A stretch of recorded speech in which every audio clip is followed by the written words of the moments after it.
Assalamualaikum warahmatullahi wabarakatuh. Waalaikumsalam Selamat siang Pak warahmatullahi Sol. wabarakatuh. Selamat siang Pak Ji. Gimana kabarnya, sehat? Alhamdulillah sehat. Iya, Kita terima harus kasih. selalu sehat memang. Iya, saya berdoa Pak Sol selalu sehat ini. Amin, Ya, amin, Pak amin. Sol, ini saya lagi melakukan aksi nyata, Oh modul gitu. 3.3. Nah, saya punya program, nama programnya itu Learning Organizer. Learning Iya. organizer. Apa itu Learning Organizer? Jadi Learning Organizer itu nanti siswa dari kelas 4, 5, dan 6 Hmm. itu kami ajak untuk menjadi manajer acara seperti event organizer, tapi yang diacarai adalah pembelajaran dia di kelas, Pak Sol. Jadi fungsinya itu supaya anaknya ini jadi manajer yang baik, jadi pemimpin, dapat menyelesaikan masalah, dan nanti anaknya ini dapat mengatasi masalah yang akan muncul untuk kedepannya. Bagus nih Pak Ji, kelihatannya Ya, sesuatu yang baik itu. ya, Pak Bagus Sol. tuh. Terima kasih, Pak Sol. Ya, nanti sebelum saya menggali lebih dalam tentang learning organizer, ada beberapa hal yang akan kita gali bersama-sama. Nah, seperti contohnya, saya akan ada beberapa pertanyaan yang akan saya ajukan. Contohnya yang pertama. Pertanyaan pertama adalah apa cita-cita dan harapan Pak Sol untuk siswa dan siswi kita di SDN Pagesangan? Terima kasih, sebuah pertanyaan yang bagus yang harus kita cermati. Saya selaku kepala sekolah di SDN Pagesangan itu sangat punya harapan yang besar terhadap anak-anak. Antara apa harapan saya, minimal lulusan SDN Pagesangan ini mereka itu punya keterampilan dan pengetahuan yang diperlukan untuk sukses di kemudian hari. Masa depannya harus cemerlang. Hal ini bisa tercapai apabila mereka banyak punya kemampuan. Antara lain, anak-anak wajib berpikir kritis, mereka mampu berpikir kritis. Anak-anak juga harus bisa berkomunikasi dengan baik, baik komunikasi dengan gurunya, dengan sesama teman, atau bahkan dengan orang lain. Juga bahkan anak-anak itu harus mampu berkolaborasi dengan orang lain yang bukan di lingkungan pendidikan. Mungkin dia bisa bekerja sama dengan Bu Lurah di kantor kelurahan, dia harus mampu bisa berkolaborasi dengan orang-orang tingkat kecamatan. Nah, kemudian diharapkan apa? Anak-anak ini mampu menyelesaikan sebuah permasalahan yang dihadapi.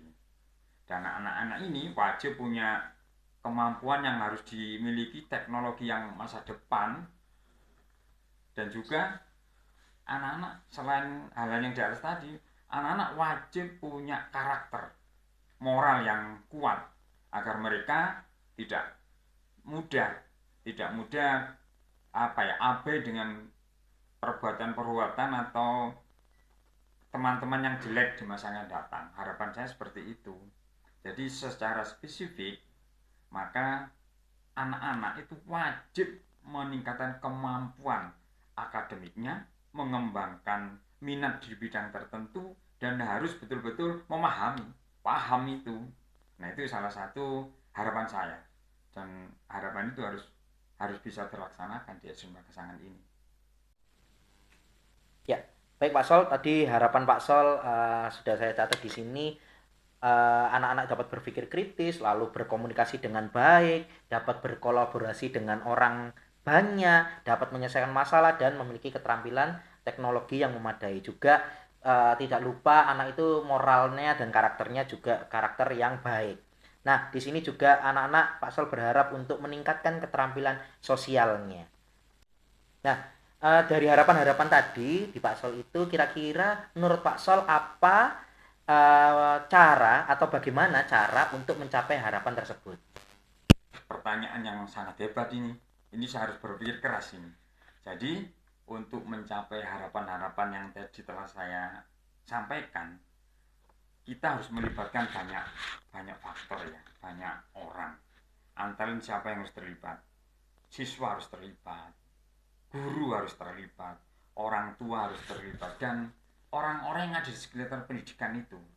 Caranya bagaimana? Nah, untuk membantu mencapai harapan tersebut, yang pertama, sekolah wajib menyediakan lingkungan belajar yang positif, inklusif, aman, sehingga anak-anak belajar dimanapun anak-anak akan merasa aman. Dan ini harus didukung oleh semua pihak yang ada di sekolah.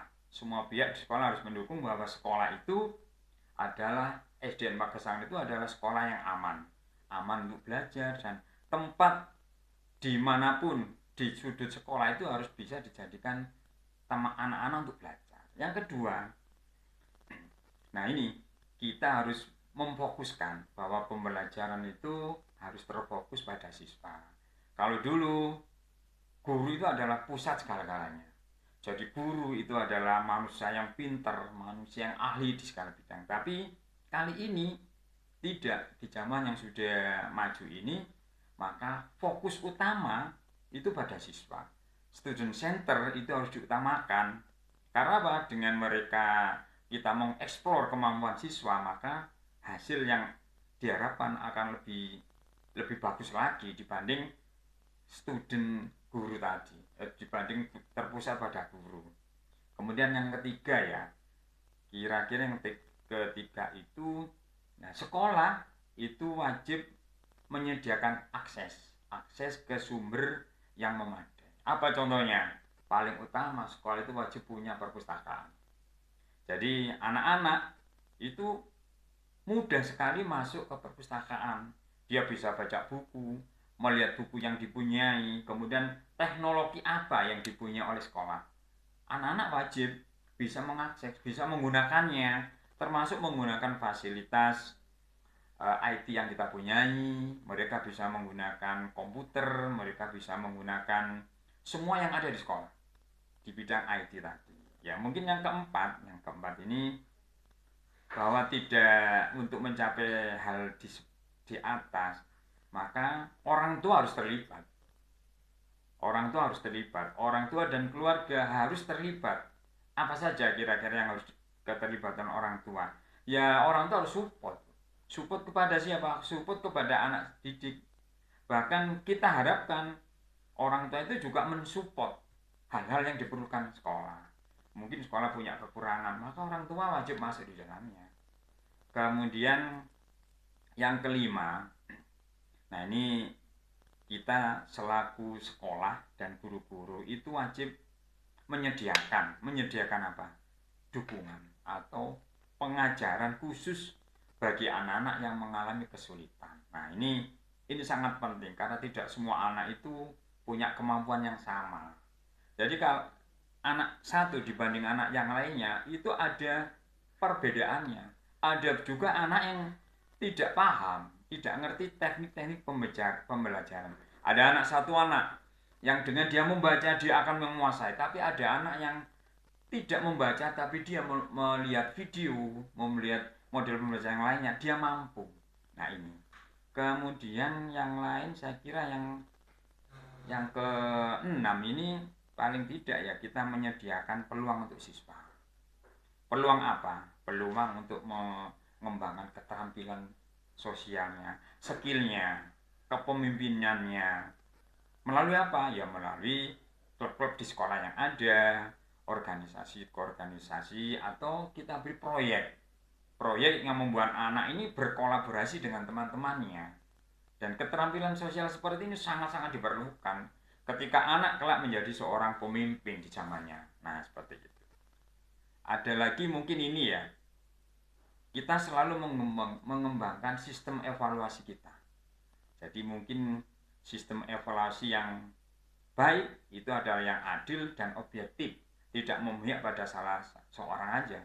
Dan ini harus bisa dipakai oleh semua siswa. Jadi mereka punya apa ya istilahnya, kesempatan yang sama, punya hak yang sama untuk mengembangkan sistem evaluasi masuk di dalamnya. Yang terakhir mungkin ya, dan mungkin bisa ditambah dengan yang lainnya ya, melibatkan siswa. Yang paling utama itu adalah mengimbangkan siswa dalam mengambil sebuah keputusan. Jadi dalam segala hal itu siswa harus kita libatkan.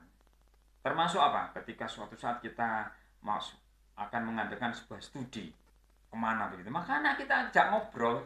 Ayo anak-anak, besok kita mau mengadakan kegiatan kebun binatang, gimana? Apa pendapat mereka? Apa yang harus kita lakukan di sana? Anak-anak nanti akan bereksperimen. Pak, seperti ini, seperti. Nah, hal-hal yang seperti ini kita perlukan. Ya. Terima kasih, saya kira itu. Ya, tadi Pak Sol untuk mencapainya ada yang menyediakan lingkungan belajar yang berfokus pada siswa, lalu menerapkan pembelajaran yang berfokus kepada siswa, lalu menyediakan akses atau fasilitas yang memadai, yaitu buku, teknologi, dan fasilitas yang mendukung pembelajaran, lalu mendorong adanya keterlibatan orang tua, lalu menyediakan dukungan dan pengajaran bagi siswa yang mengalami kesulitan belajar, lalu menyediakan peluang siswa untuk mengembangkan keterampilan sosial dan kepemimpinan, lalu ada yang mengembangkan sistem evaluasi yang adil dan objektif, dan yang terakhir tadi melibatkan siswa dalam proses pengambilan keputusan. Luar biasa sekali upaya ini berkelanjutan dan supaya kita dapat berkolaborasi antara semua pihak yang ada di sekolah. Ya, baik Pak Sol, sekarang yang akan saya tanyakan adalah bagaimana atau apa yang Bapak harapkan dari program yang saya rancangkan tadi, yaitu Learning Organizer. Ini pertanyaan ketiga tapi malah justru tambah menarik ini. Sesuatu yang di luar dugaan saya ini. Ya, oke. Apa yang saya harapkan dari program yang sudah dirancang, yaitu Learning Organizer. Harapan saya tidak mulu-mulu sih. Yang pertama, membentuk karakter anak. Dan karakter ini saya harapkan tuh anak itu adalah student agency. Apa? Student agency. Terima kasih. Wah, ini pertanyaan semakin lama semakin menarik ini. Pertanyaan ini membuat di luar dugaan saya ini. Pertanyaan yang sangat hebat ini. Oke, harapan. Ya, harapan dari kegiatan Learning Organizer ini. Harapan saya yang pertama, bahwa kegiatan ini harus bisa membentuk karakter murid. Karakter yang bagaimana? Karakter student agency ya, atau murid itu sebagai seorang pemimpin. Jadi kepemimpinan itu harus dimiliki oleh siswa dalam belajar. Tidak harus di kelas itu yang bertindak sebagai pemimpin di kelas itu tidak harus guru, tapi yang saya harapkan anak-anak malah. Jadi anak harus bisa menjadi student agency, kepemimpinan murid yang kita harapkan. Segala sesuatunya siswalah yang menentukan. Nah, itu yang pertama. Yang kedua, anak ini bisa menyelesaikan sebuah permasalahan yang terjadi di sekelilingnya. Problem-problem yang terjadi di kelas, di sekolah, di lingkungan sekolah itu harus bisa dipecahkan oleh anak. Inilah harapan saya. Student agency salah satunya juga termasuk ini. Selain dia bisa memimpin murid-muridnya, bisa memimpin sebuah kegiatan, siswa harus juga mampu menyelesaikan permasalahan yang ada. Gitu. Nah, yang ketiga, mudah-mudahan ini juga bisa menjadi harapan yang paling baik ya. Jadi murid itu paling tidak anak-anak saya kelak itu harus memiliki kemampuan dan keinginan positif dalam dirinya, sehingga kehidupan mereka sendiri dan di sekitar murid. Jadi anak-anak itu mampu untuk menggerakkan dirinya, mana yang terbaik untuknya dan mana yang tidak boleh dikerjakan. Itu anak harus bisa menyelesaikan itu sendiri. Jadi dari program Learning Organizer ini paling utama murid itu adalah seorang pemimpin murid, pemimpin teman-temannya. Saya kira itu. Baik, tadi dari pertanyaannya Bapak menjawab bahwa Bapak mengharapkan dari Learning Organizer itu membentuk karakter murid menjadi student agency.